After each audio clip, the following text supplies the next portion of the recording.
Moi, je n'ai jamais vu un homme qui passe près de la croix et rester le même. Oh, quelque chose doit se passer dans son cœur.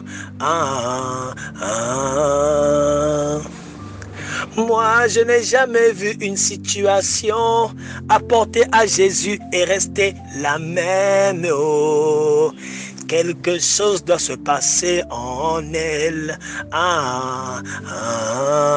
Oh, bien-aimé dans le Seigneur, mon cœur est dans la joie.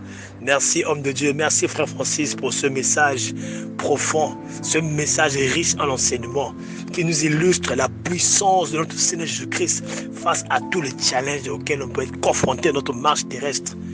Bien-aimé dans le Seigneur, comme l'homme de Dieu nous l'a expliqué, le fou de Gadara peut typifier une attitude, un comportement que tu as essayé de dompter. Ça peut être la cigarette, ça peut être la pornographie, la masturbation, ça peut être l'immoralité sexuelle, ça peut être que sais-je encore, que tu as essayé par des efforts, tu avais la volonté, mais tu as expérimenté ce que l'apôtre Paul dit. Le bien que je veux faire, je n'arrive pas à le faire, mais c'est le mal qui domine. Bien-aimé dans le Seigneur, tu as essayé comme ces hommes, ils ont essayé de l'enchaîner, de l'enfermer. Ils ont essayé de le contenir, de le dompter, ils n'ont pas pu. Ce comportement, ce défaut, tu n'arrives pas à le dompter. Mais, bien-aimé dans le Seigneur, tu as essayé de faire des efforts sans l'aide du Seigneur Jésus-Christ. La Bible nous dit que dans Éphésiens 2, le verset 8, en effet, nous sommes sauvés par la grâce, par le moyen de notre foi. Ton attitude, ton comportement, tu seras délivré, tu pourras le dompter par la grâce de Dieu au moyen de ta foi. Il faudra que tu associes, que tu comptes sur la grâce de Dieu, qui elle va passer au travers de ton effort. Et à ce moment-là, ton comportement, ta nature sera domptée et tu seras libre et tu pourras maintenant suivre le Seigneur. Comme cet homme qui était possédé par des légions de démons. Mais lorsqu'il est passé près de l'homme de Galilée, lorsqu'il est passé près de Christ, bien aimé, sa vie a changé. Sa vie a changé, les démons sont sortis, bien aimé. Et après, il a pu maintenant réintégrer, bien aimé de le Seigneur, la vie courante. La Bible déclare que nous sommes les membres du corps de Christ. Tu es un membre et tu as été créé. Selon Éphésiens 2, le verset 10, la Bible dit que nous sommes l'œuvre de Dieu. Nous avons été créés avant la création du monde pour une œuvre bien spécifique. Mais aujourd'hui, tu te trouves à faire une fonction, occuper une position qui est contraire à ce que Dieu avait prévu. En tant que membre du corps de Christ, tu as une position et tu as une fonction que tu dois assumer. Mais aujourd'hui, il peut y avoir ce comportement qui t'empêche de pouvoir prendre ta position, qui t'empêche de pouvoir assumer ta fonction. Comme cet homme qui est devant la belle porte, on le déposait chaque jour devant le temple, mais il n'arrivait pas à entrer parce qu'il y avait quelque chose en lui qui l'empêchait de rentrer dans la présence de Dieu. Bien-aimé de le Seigneur, ces hommes ont essayé d'enchaîner cet homme. Ils ont essayé de l'enchaîner, mais ils n'ont pas pu. Ils n'ont pas pu, parce que ce n'est pas par ta force. La Bible déclare, ce n'est ni par ta force, mais ce n'est pas ton intelligence, mais par la force de mon esprit, dit le Seigneur. Et l'esprit du Seigneur, nous le recevons le jour de la nouvelle naissance. L'esprit qui a la possibilité de dompter tous les challenges de ta vie. Le fou de Gadara, comme on l'a rappelé, peut typifier aussi une situation que tu n'arrives pas à dompter, un challenge que tu n'arrives pas à surmonter, bien aimé le Seigneur. Mais une situation, lorsqu'elle passe près de Jésus, elle ne peut pas demeurer la même. Elle ne peut pas demeurer la même lorsque le Jésus se présente dans ta situation et que tu suis l'instruction que le Seigneur donne. Regardez les disciples Pierre qui s'est retrouvé à faire une pêche. Il est parti toute la nuit, il a pêché, il n'a pas pu avoir un seul poisson.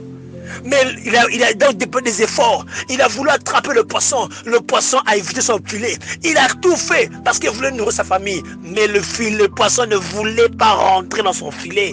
Bien-aimé le Seigneur, c'est comme une personne qui veut faire des choses sans la grâce de Dieu. Bien-aimé, nous sommes sauvés par la grâce, par le moyen de notre foi. Et Pierre, lorsqu'il a rencontré l'homme de Galilée sur le bord de la rive, oh alléluia, qu'est-ce qu'il a dit à l'homme de Galilée? Il a dit, sur ta parole, je relancerai le filet. Bien-aimé, toutes les actions que tu as eu à faire, dans lesquelles tu as rencontré des frustrations et des échecs, au nom de qui tu as lancé ton filet, au nom de qui tu es parti chercher ton emploi, au nom de qui tu es parti chercher la situation, ton problème.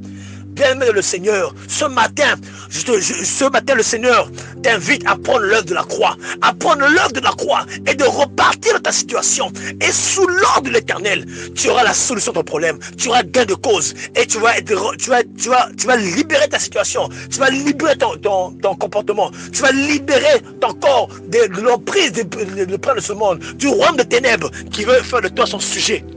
Bien-aimé, que Dieu nous aide à comprendre.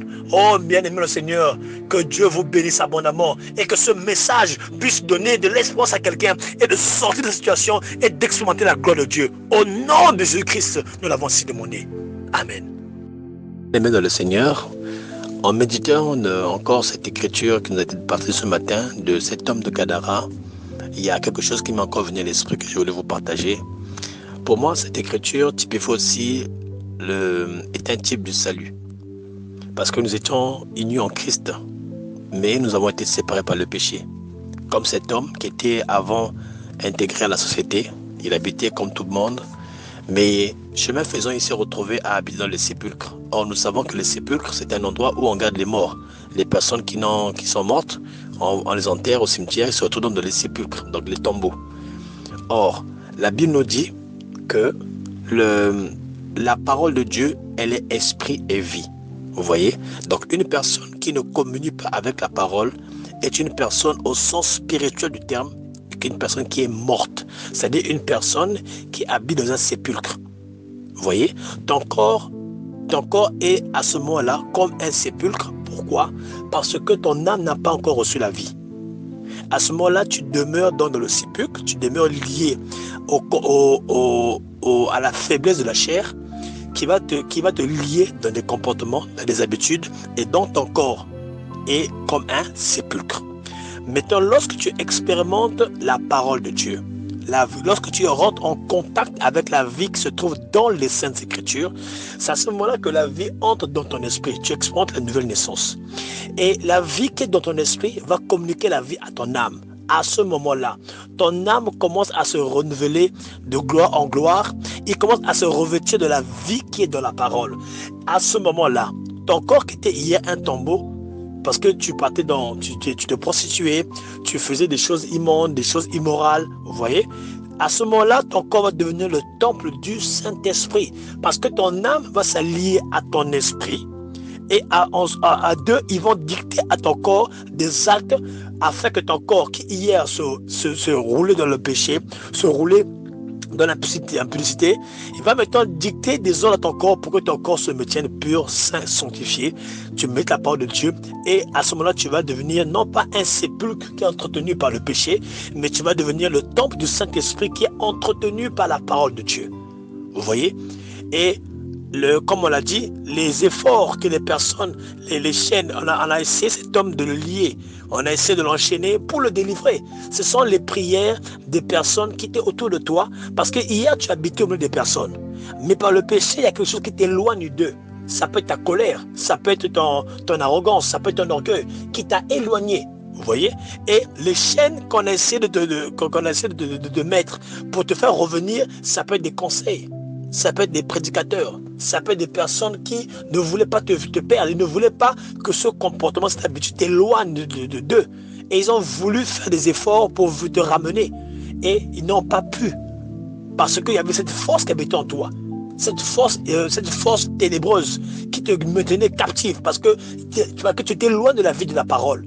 Et en toi, il y avait donc des esprits qui demeuraient en toi, qui te gardaient captif de ces comportements, captif de ton orgueil, captif du comportement qui te liait loin de la parole de Dieu. Loin, et cela se traduit dans tes actes par des choses qui blessaient les gens. Quand tu parles, tu blesses les gens, tu fais mal aux gens, bien aimé le Seigneur. C'est un comportement, ce sont des œuvres mortes que tu cultivais parce que ton âme n'avait pas encore reçu la vie de la parole. Et lorsque Christ, qui est la parole, te rencontre, c'est à ce moment-là que tu expérimentes la nouvelle naissance, tu expérimentes le contact avec la parole de Dieu. Et là, bien aimé le Seigneur, le Christ, quand il intervient, c'est lui qui prend autorité pour chasser les esprits qui te dominaient, qui te poussent à faire des choses immondes. Tu n'arrives pas à te délier de cela, mais seul Christ a le pouvoir de te libérer de cela.